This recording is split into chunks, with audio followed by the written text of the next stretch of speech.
अस्सलामुअलैकुम वरहमतुल्लाहि वबरकातुहू। मैं डॉक्टर अमजद अली मशहदी सब्ज़वारी, और आज की जो हमारी तरबियाती नशिस्त है, इसके अंदर मैं जो चीज़ आपको पढ़ाना चाहता हूँ वो एक बहुत ही दिलचस्प और इल्मी टॉपिक है। जैसा कि आप तमाम जानते हैं कि आपका और मेरा ताल्लुक़ राह सलूक से मुतल्लका है। मैं अक्सर और बेशतर आपको राह सलूक के मुताल्लिक़ हमारे औलिया अल्लाह, सालिहीन, हमारे अकाबिरीन, हमारे असलाफ़, हमारे बुज़ुर्गान दीन का वो तसव्वुफ़ वाला गुमशुदा हमारी मीरास, जो कि तसव्वुफ़ का रास्ता कहलाता है, जो कि सूफिया का रास्ता कहलाता है।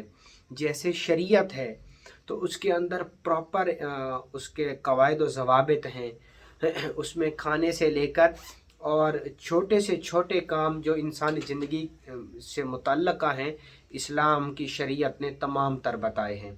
इसी तरीके से कुछ रास्ते इश्क के भी होते हैं, जिन्हें तरीक़त की नज़र से अगर देखा जाए तो बहुत दूर तलक वहाँ मंज़िल नज़र आती है, और बहुत दूर तक उसके अंदर गहरी वादियाँ, घाटियाँ, और उसके अंदर जब गोताखोरी की जाती है तो उसकी लताइफ़ात और उसकी लज़्ज़ात और उससे बनने वाली कैफ़ियत इंसान को महसूस होती हैं।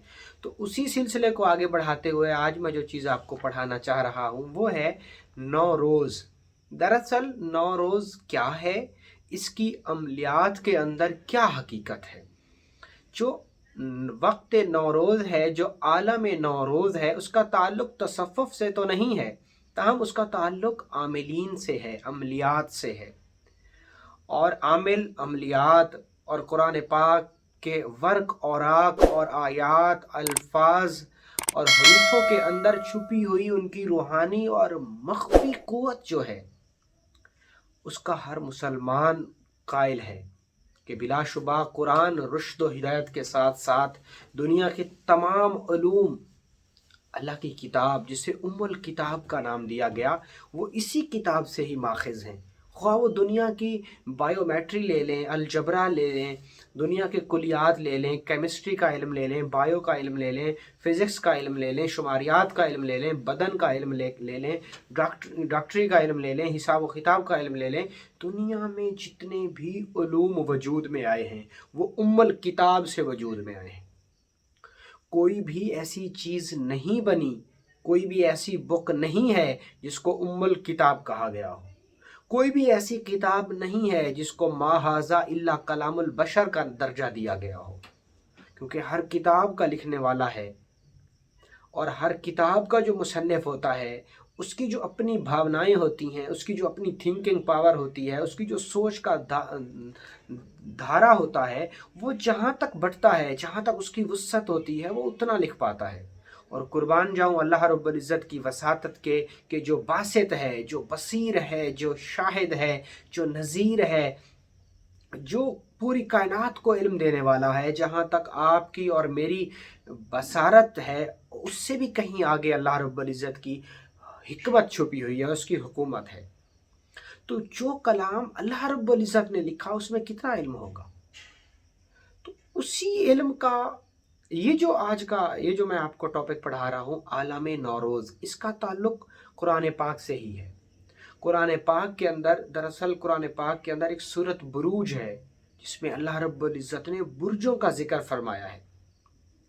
देखें, आलम नौरोज़ ये एक ख़ास किस्म का वक्त होता है, और इस ख़ास किस्म के वक्त का ताल्लुक़ जो होता है वो आमिलीन कामिलीन से है।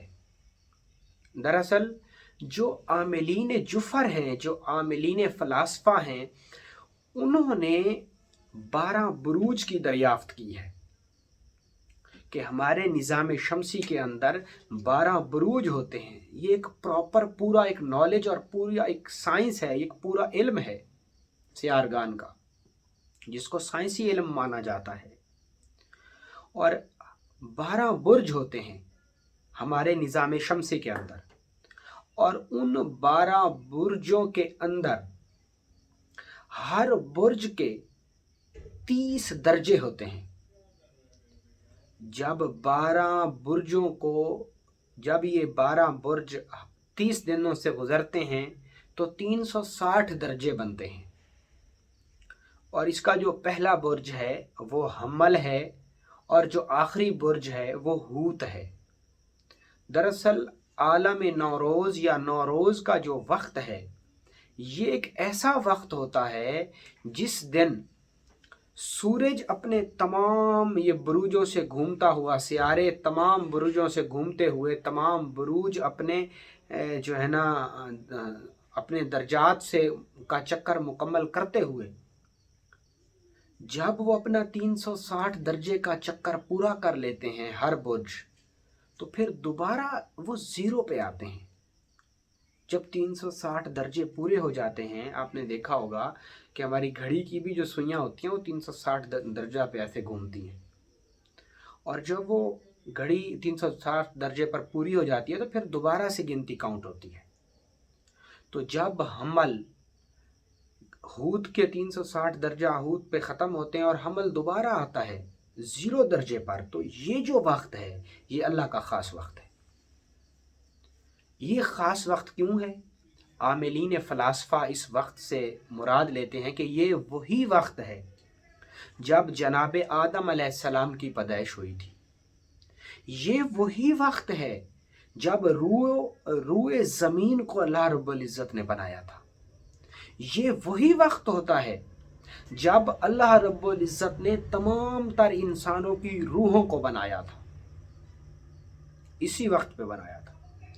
ये दुनिया का इब्तदाई वक्त है जहां से दुनिया की टिक टिक टिक शुरू हुई थी, और ये वो खास वक्त है जहां पर पहुंचकर वक्त कुछ सेकंड्स के लिए ठहरता है और फिर नए सिरे से शुरू होता है। तो ये वक्त बड़ा ख़ास अहमियत का वक्त होता है, और ये जब भी आता है तो ये मार्च के महीने में 20-21 मार्च को ही आता है।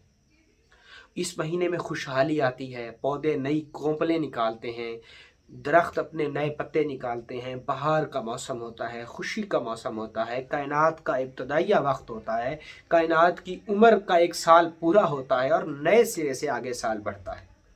तो आमिलीन फ़लासफ़ा और आमिलीन जुफ़र और आमिलीन कामिलीन इस वक्त को बड़ी अहमियत देते हैं और इस वक्त को ख़ास वक्त मानते हैं कि इस वक्त में जो दुआएं मांगी जाती हैं अल्लाह रब्बुल इज़्ज़त उन दुआओं को कबूल फरमाता है। और इस साल 2023 को आलम नौरोज़ का ये जो वक्त है ये लग रहा है 21 मार्च को बरोज़ मंगल रात 2:24 पर। इस वक्त हमें क्या करना होगा? हमें चाहिए कि इस वक्त हम अल्लाह रब्बुल इज़्ज़त के हुजूर 2 रकात नमाज नफल अदा करें और कम अज़ कम 900 बार सूरह इखलास की तिलावत करें। अगर किसी के दामन में वुसअत ना हो, किसी के पास वक्त की वसातत ना हो, तो सिर्फ 90 बार सूरह इखलास को पढ़ें, सदकात दें और अल्लाह से अपने गुनाहों की तौबा करें और मुस्तकबिल के लिए, अपने मुस्तकबिल और फ्यूचर की बेहतरी के लिए अल्लाह से दुआ करें। इससे भी कम आप इसको 54 बार सूरत इखलास को पढ़िए, 72 बार पढ़िए, कम अज़ कम 18 बार पढ़िए और बिल्कुल कम से कम 9 बार पढ़िए सूरह इखलास को, क्योंकि 9 रोज़ का वक्त है और 9 नंबर जो है आदात में सरताज नंबर माना जाता है। जब हम 9 को खोलते हैं तो उसमें 8 भी होता है, 7 भी, 6 भी, 5 भी, 4 भी, 3 भी और 2 भी। उम्मीद है कि आपको समझ आ गई होगी आलम नौरोज़ की कि नौरोज़ क्या है और इसके मुतल्लिक़ा आमाल क्या हैं। बहुत शुक्रिया। अस्सलामु अलैकुम।